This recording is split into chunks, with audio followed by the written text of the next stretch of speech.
NBL Now coming your way on this Friday. A couple of big games already in the book in this round, and we're looking forward to a massive Friday doubleheader as well as the playoff race continues to take shape. Joel Peterson joined by a man who's got Wu-Tang Clan references coming out the wazoo, Damon Lowery. A very good Friday morning to you, Damon. Thank people, man. It's been a while, man. Been too long. Let's get it going. Absolutely. Hey, loved your work last night on the call of Cairns and Illawarra. What's with this Hawkie Kryptonite thing the Snakes have got going on? They do it again. The Cairns Taipans, man, I'm telling you, one thing when you're playing for absolutely nothing but pride, okay, there's no pressure on the Cairns Taipans. I understand that. But still, they're grown men. They put their pants on one leg at a time like everybody else. They don't like being embarrassed, especially at home. So to come out and knock off the top team without their starting point guard, Taron Armstrong, with Rob Edwards in foul trouble and eventually fouling out, these dudes are playing with sheer grit, man. I love absolutely everything about it. The way Adam Ford is going about it. He put his starting group under the sword in the last game's press conference. Them dudes didn't pout. They came out and responded. They took it on the chin. And, man, they came out and dished it up to the Hawks, and full credit and kudos to the Cairns Taipans. The coaching part of this is really interesting because it was always going to be fascinating to see what response Adam Ford got after laying his starters out like that. As you say, no Taron Armstrong for them last night. But if you sort of had any questions as to whether, Adam Ford's, has he lost the group or something like that, I reckon that performance last night can probably assuage those concerns for now. 100%. Adam Ford is coaching his ass off, in my opinion. Yes, he's got a low budget. The commercial department, people of Cairns, somebody got to do something about that. This man knows how to coach young talent, and I think he's got the right coaching values. There's no fluff. There's no pretenses. There's none of that, shiny stuff going on with Ford. He's a barroom brawler. Man, I just love the way he goes about it, man. Yeah, he's great. He adds so much to the competition with the way that he goes about it. The Hawks side of things, there's been a little bit of chatter about whether their defense is an issue. I could see you leaning back in your chair there. What's your takeaway? What's your message for the Hawks after that? Illawarra Hawks, you guys have not done anything. You've achieved nothing. All you you just happen to be at the top of the ladder right now. You guys are so complacent. I don't know what it is. I think I know what it is. I'm going to stay with me on this one, Joe. These dudes feel so good about themselves. They celebrate minor victories like they've won a championship. Now, I love the camaraderie that this group has. They clearly love playing with each other, as evidenced by the 37 assists they had against Brisbane Bullets.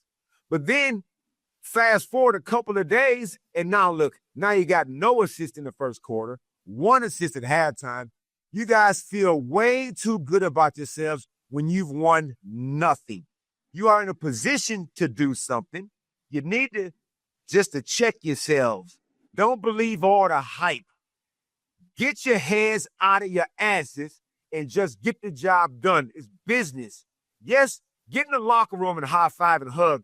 Don't be just throwing parties after every game on the court like you've won a championship. You don't even know what it feels like to win one of those. And the way you're going, you won't know what it feels like.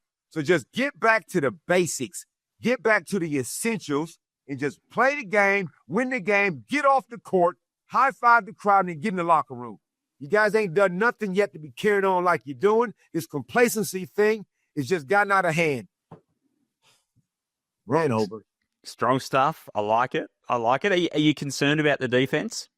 100% now. Going into that game, I thought, in the pregame show, Peter Hooley and Nerly Meadows, they posed the question, is defense an issue? I was like, not really.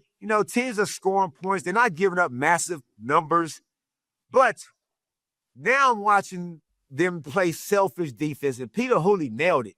He goes, they're trying to play individual defense, not as a team. So, okay, normally selfishness gets associated with the offensive end.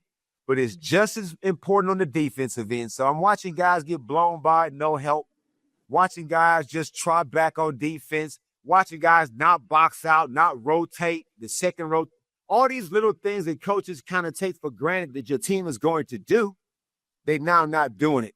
But if that was a Sydney Kings they were playing, they do it then. Or they'll get up for Melbourne United, but now you can't get up for Cairns Taipans. You're not respecting your opposition. And now, man, they got questions that needs to be answered. And the battle's so close, you can't afford to drop any of those games. 194 the final score. So for the second time in a couple of weeks, the Cairns Taipans roll the Illawarra Hawks. Before we move on to the games for the rest of the weekend, a little bit of injury news. Seems like every day there's injury news coming out of Brisbane at the moment. It's been that kind of couple of weeks for Justin Schuler and co. The good news was that Casey Prather will play tonight against the New Zealand Breakers. The bad news for them, though, was that Rocco Zikarsky will miss what the team called the next few weeks with an ongoing injury. That would probably lead most people to think that we've seen the last of Rocco Zikarsky this season. Brisbane don't look like they will make the postseason unless something really staggering happens over the course of the last 4 games, in which case we may have seen the last of Rocco Zikarsky in the NBL. We know that he's going on to bigger and better things, and he's got so much left in his basketball journey. And when I say we've seen the last of him, for now, you never know what the future might hold. If we have seen the last of the big next star, what's your kind of defining memory of what he brought to the table in his couple of seasons? Yeah, we wish Rocco nothing but the best. 2 years in the NBL is a very, very young dude. And he showed a lot of glimpses. I think he had a better year last year. Sophomore slump, if you will, this year. Couldn't quite find a real groove. And it's hard to, I guess, to put into words what a guy like this in the league, what it means, because how many local Australians at 7'3" do we have running around? He was one out of the box. And I think he probably left a little bit on the table, but this is the maturity, and he'll get this. He'll evolve. Sometimes it's easy to find all the flaws, but he's 18 years old, going on 19, so it's so much time left. But an athletic big, can run the floor, can block some shots, got a nice little stroke. His shooting technique is pretty good.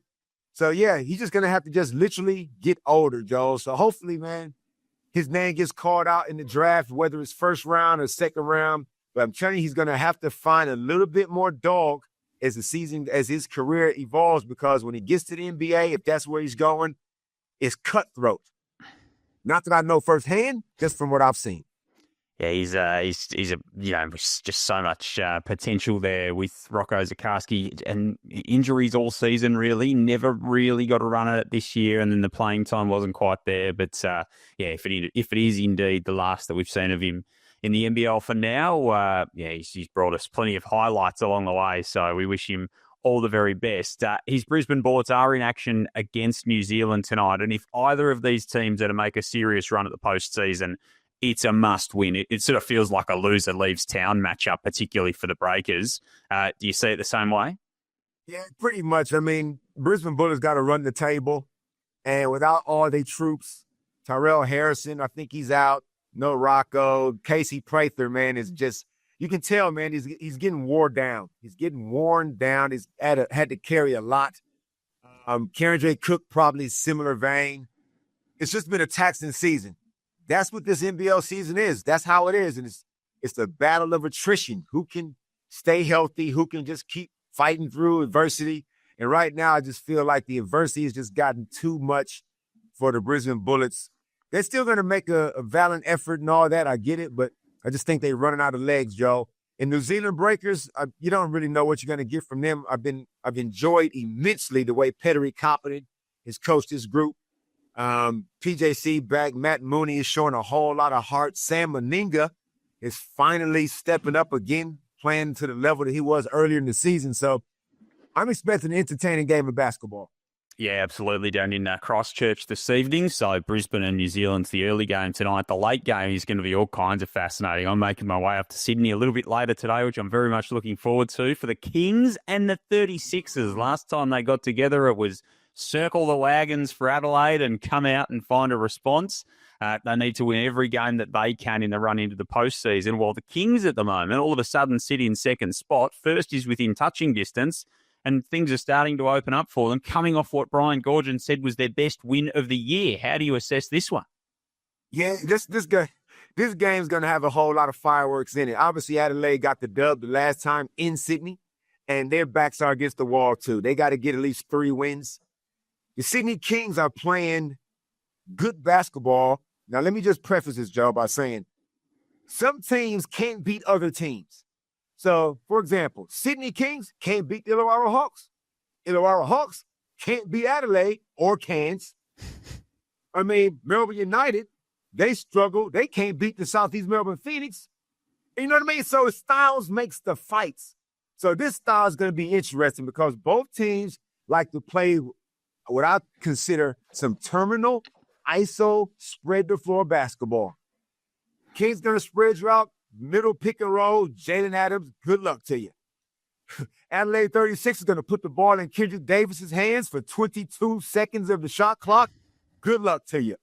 Whose style is going to win out? DJ playing against his old team? Not that that's a big issue, but we all know DJ likes to go home and let it fly.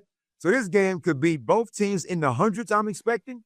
And the matchup again between Montrezl Harrell and Xavier Cooks and Cam Oliver, look, man, this is must-watch TV tonight.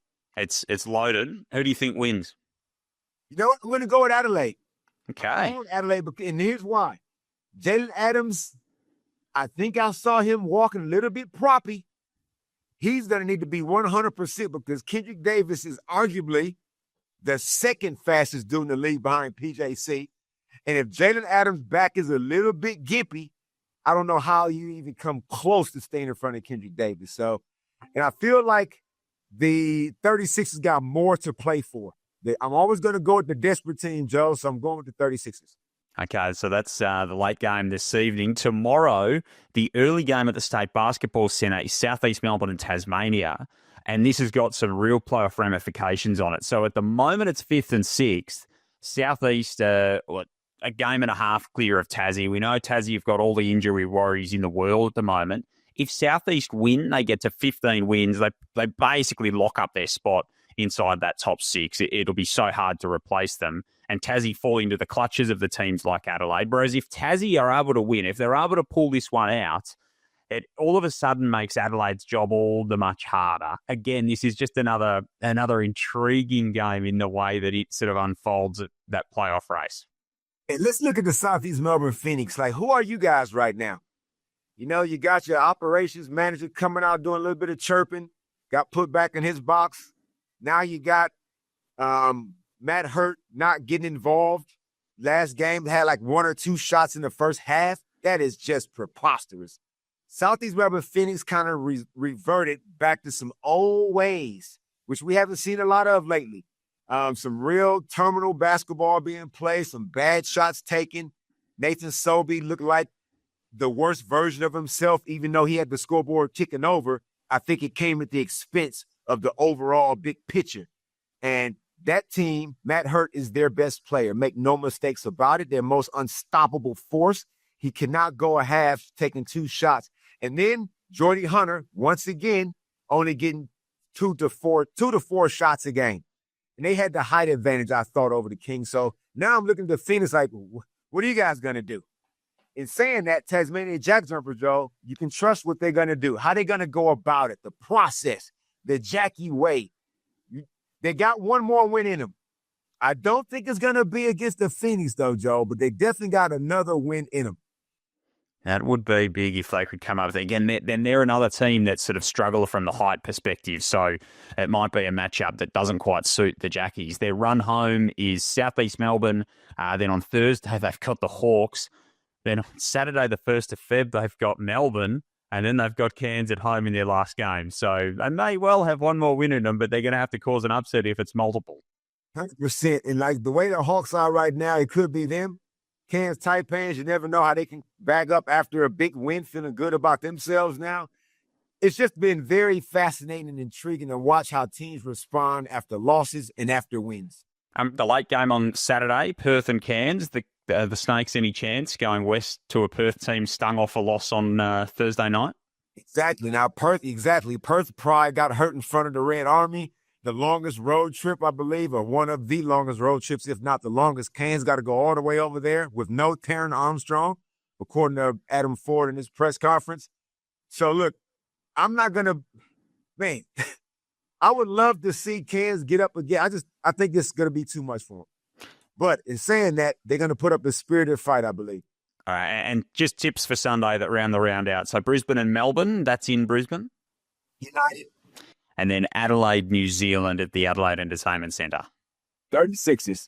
So it could be a very good week for the 36ers if your prognostications come through, Damon Lowery. I'll see you tomorrow night for the call of that Perth-Cairns game. Looking forward to it. Have a great weekend. All right, man. Damon Lowery with us on NBL Now. Thanks for your company as well. NBL.com.au and the NBL app for all your news. Jump on. The Mitsubishi Motors ladder predictor is there. So as we get stuck through these games, you can keep plotting your way to the playoffs. So we'll be back with you next week.